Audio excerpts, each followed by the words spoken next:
Yeah,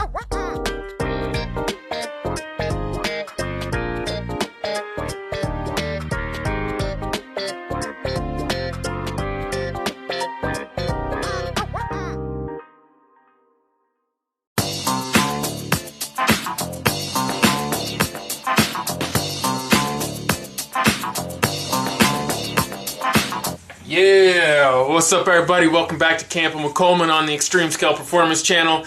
It's your boy Josh, aka Coleman, and what do you know? I finished my scale garage. Now I told you guys I was going to do like some how-tos and things like that, and I'll be 100% honest with you. I tried to record a couple, and as it turns out, I just suck at it. I really suck at it. So, what I don't suck at, though, is going back and telling you what I did after the fact. So I'm probably just going to do that instead. It's a lot easier for me to do, and it's a lot easier probably for you guys to understand, because I realized like I'll start doing something with the plan on doing it, you know, the intentions of doing it one way, and then I don't do it that way. So I just look like I'm lying to you guys the whole time.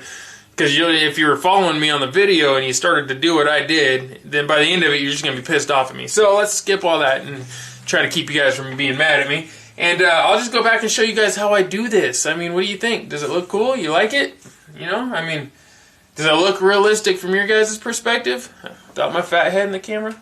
Yeah? I think it looks pretty good. Now keep in mind, everybody, this isn't the best one out there by any means. There's some really cool stuff out there. You go on Scale Builders Guild and you can see what some of them guys are building. They're pretty crazy. I didn't really pull much inspiration from them or from anybody else for that matter. I pull my inspiration from real life stuff for the most part. I've worked in a lot of shops anyways, so I just kind of drew back on what I've seen myself. And at the same time, I kind of put my own artistic perspective into it, I guess. A lot of people don't know that, you know, aside from doing RC pretty much my entire life, I've also done modeling for a good portion of it. I quit doing modeling, you know, when I was a kid, but I did it for years. I was one of those guys that would buy like the old classics, or what, I'd buy almost any type of 24 scale model and I'd make it into a lowrider. I love lowriders. I was just one of those guys. I still love lowriders. Thumbs up if you guys like lowriders. But, you know, it's something I grew out of as I got older, got into chicks, got into real cars, fast cars, got into fighting and bike riding and, you know, shooting stuff, blowing shit up. I just, you know, I was kind of a roughneck kid and slowly evolved into other bad things, you know. And I got out of it entirely. I forgot that I even modeled. I used to draw my models. I'd like do a model, like I'd make the model. I'd do a model. I'd make a model and then I'd draw it, you know, and I'd sell the pictures in 8th grade. I used to sell them in school. And that was like how I paid for bike parts and stuff. And so that whole section of my life, I kind of forgotten about it a little bit. And then the scale garage scene started popping up and it just snapped back just like that. I was like, oh my God, I got to build one of these things, man. This is pretty cool. So after building the tgndistributing scale garage, which I think turned out pretty freaking cool given the tight dimensions and stuff we had to work with on that, I was inspired to do another one. And I really liked how I did that one. I just wanted a little bit more room. So I just did the same sort of design. You know, it's like 4 pieces of foam board. You know, there's the back wall, the side wall. It's open on 2 sides or whatever.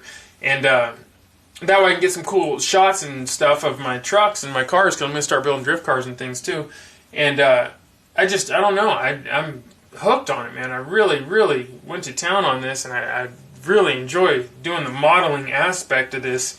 And it goes hand in hand with my RC stuff. So, yeah. And I guess I'm addicted to scale model building in general. Not just RC, just scale modeling. I love it. Everything about it. So you guys will probably see some more of that on my channel. I don't know what, but you'll probably see more just modeling. Yeah, whether it's garages or stuff throughout my yard, because I will be making buildings for my yard hopefully this summer too. So anyways, let's get on to this. So what I did, you guys, real simple. You start with the basics. You got to kind of layer everything and work your way up. So just like building the shop in real life, you would start with the structure. So you put together your structure and your support. But unlike in real life, you don't want to paint it after it's already together. You want to paint it separately. So take your parts and paint them all up separately. It really helps a lot. And then put them together. and that'll help you get a good solid paint job on it. Once you do that, then you can really design like how you want things. If you're gonna have shelves, you know, or if you're gonna have like this, like I did with the second story loft sort of thing, whatever. Then you can take some measurements and things, and you know, just scale it 1 to 1. So 10-foot ceilings, 10 inches. 6-foot guy is 6 inches. I mean, it's all, you know, just scale it, you know, 1-1 like you would with anything else. And it doesn't have to be perfect. My stuff isn't perfect. I got a buddy named Scott who does like inspections on real houses and things like that. You know, and he'll write you up or, you know, whatever. I don't know what he does, but he definitely will not pass your inspection if you do a staircase like that, I found out. So it doesn't have to be perfect, you know. I guess the gaps between my things are way too far apart. That's okay. It doesn't bother me one bit. And most people wouldn't know unless I said something or unless they do what Scott does and worked in the construction industry.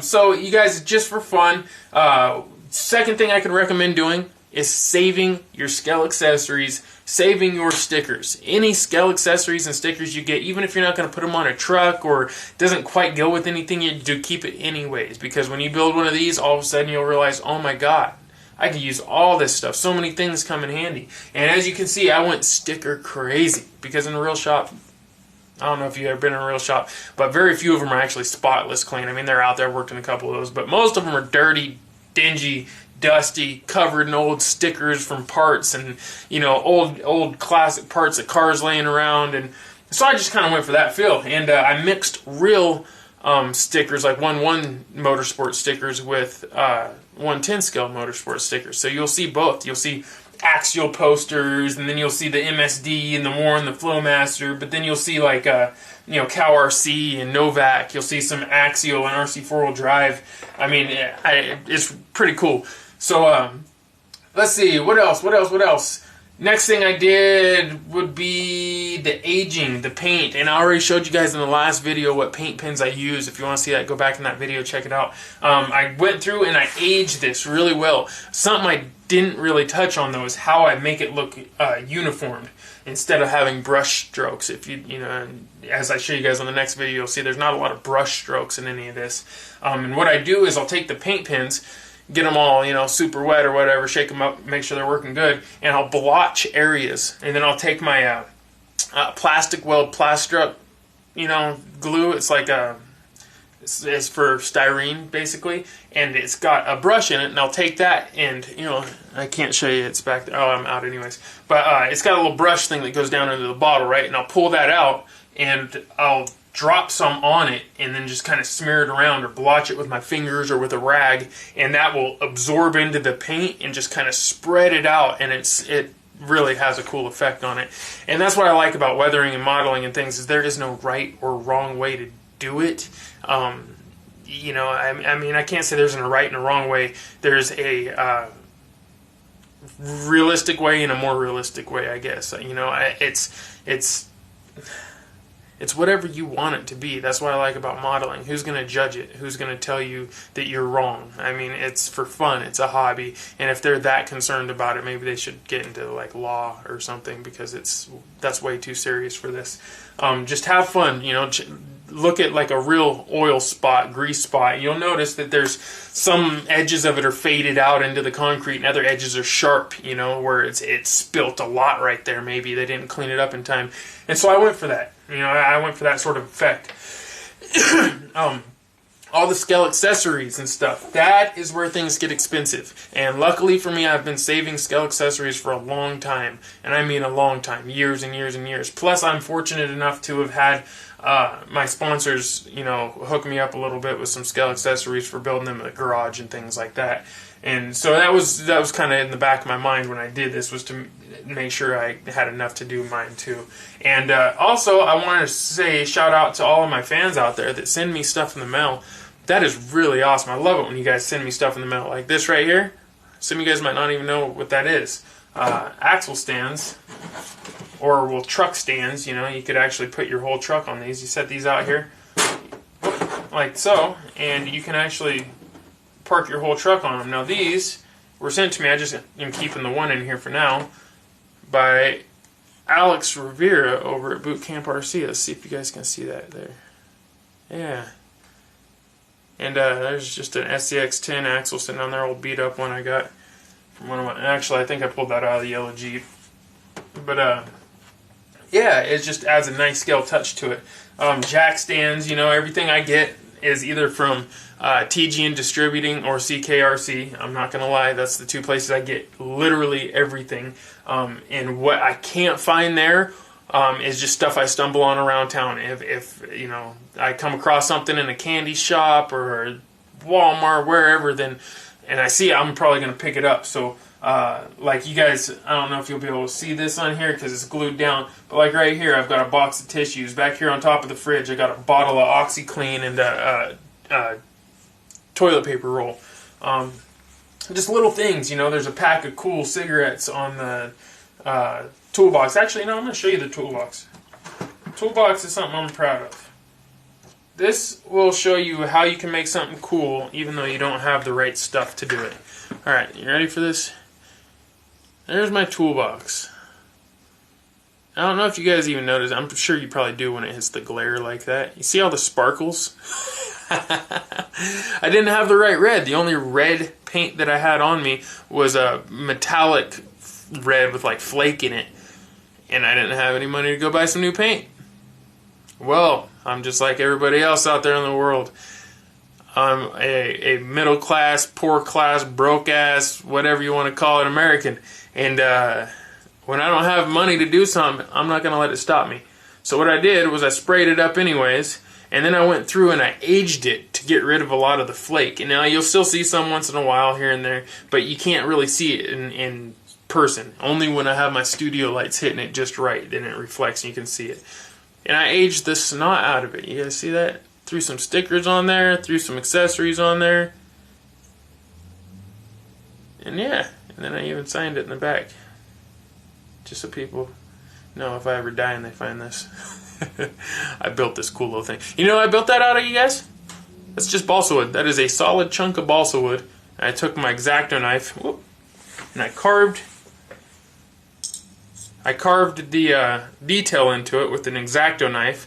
And then I took the balsa wood, you know, out of the pack that I told you I got, and I just chopped up little pieces of it with my X-Acto knife to look like handles and glued them in place. And voila, what do you know? You got a scale, you know, tool cart. It's not really like a Mac, but I guess it could be. It's close to it. But yeah, and that's how I do that stuff, man. There's really nothing to it but to do it. And that's kind of the point I wanted to make to everybody today, is you can build this. You can build better than this. You can do way better than me. Spend a little more time, a little more thought into it. Stay up a little bit later at night doing a little bit more research. Just, you know, a little bit more. It goes a lot further. And you guys can probably outdo me on this, no problem. Personally, I think this was pretty dang cool, though. I even have adjustable lights. You know, they swivel like independently or as a whole. That way I can light up a truck or something if I have it sitting here. And yeah, you know, that's really all I wanted to show you guys. And if you like this, please give it a thumbs up, a like, all that stuff, or I'll sit here and babble on forever. And I will do the next video on the Scale Garage. I'm not even gonna talk. I'm just gonna throw a little shop noise in the background, and I'm gonna shoot it in a 1:1 perspective, so you guys can see why I did it, you know, and get that kind of feel for why I did it and what I like about modeling and stuff like that. Anyways, alright, yeah.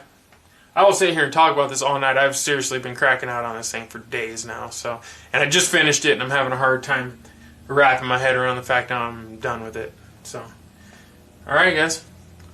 Have a nice night. Thanks for watching, and post your Scale Garages up for me on Facebook, Instagram, tag me on them. I want to see them. Alright, thanks you guys. Peace of chick grease. Bro.